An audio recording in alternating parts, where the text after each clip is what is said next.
May 22nd, 2010.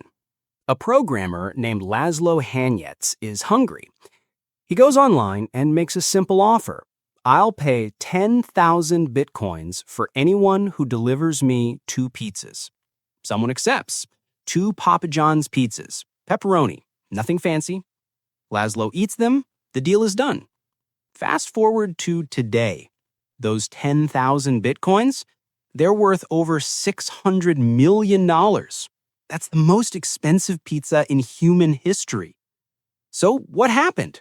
Why did some internet tokens go from buy pizza money to buy a private island money?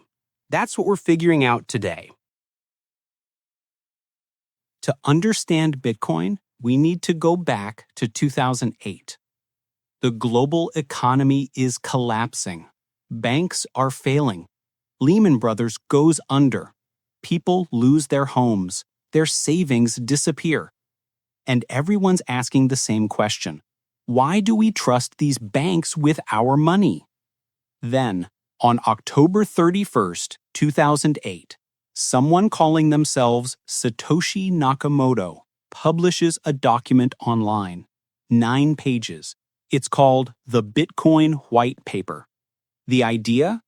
A currency with no banks, no governments, no middlemen, just math and code. On January 3rd, 2009, Satoshi releases the Bitcoin software. The first block of transactions, called the Genesis block, is born. Satoshi even embeds a newspaper headline in the code. Chancellor on brink of second bailout for banks. A message. A middle finger to the system. And then, Satoshi disappears. No one knows who he is, or she, or they. To this day, Satoshi Nakamoto is a ghost. But the system, it's still running, and it's worth over $1 trillion. Okay, so Bitcoin exists, but here's the question everyone asks. Where do Bitcoins come from? You can't print them, there's no Bitcoin factory, so how are they made? This is where things get wild. Enter Bitcoin mining. Think of it like this. Imagine millions of computers around the world are all racing to solve a giant Sudoku puzzle. These aren't easy puzzles. They're insanely hard. It takes trillions of guesses per second. But every 10 minutes, one computer gets it right. And when they do, they get rewarded with brand new Bitcoin. That's mining. It's a global lottery where the prize is digital gold. This is why people compare Bitcoin to gold. Gold miners dig through rock and dirt. It takes energy. It takes work. Bitcoin miners burn electricity solving puzzles. It takes energy. It takes work. And that's actually the point.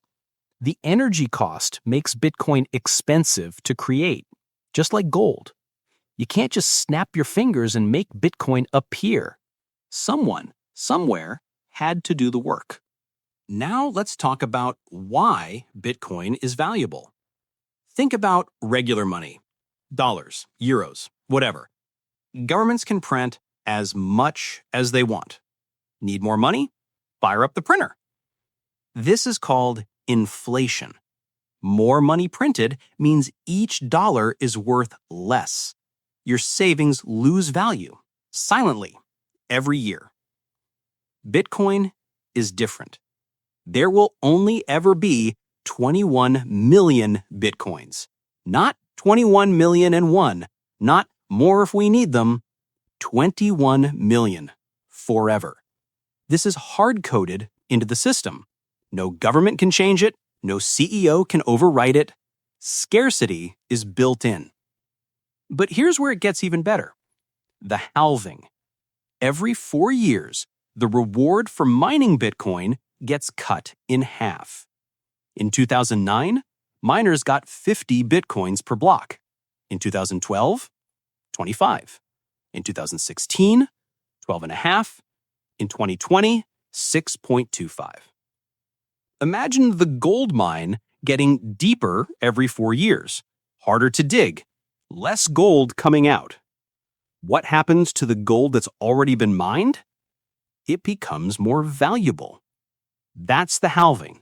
It's a deflationary mechanism. It makes Bitcoin scarcer over time. And scarcity? That's what creates value. But here's the dark side. Bitcoin gives you total control. No bank, no safety net. And that means if you screw up, there's no one to call.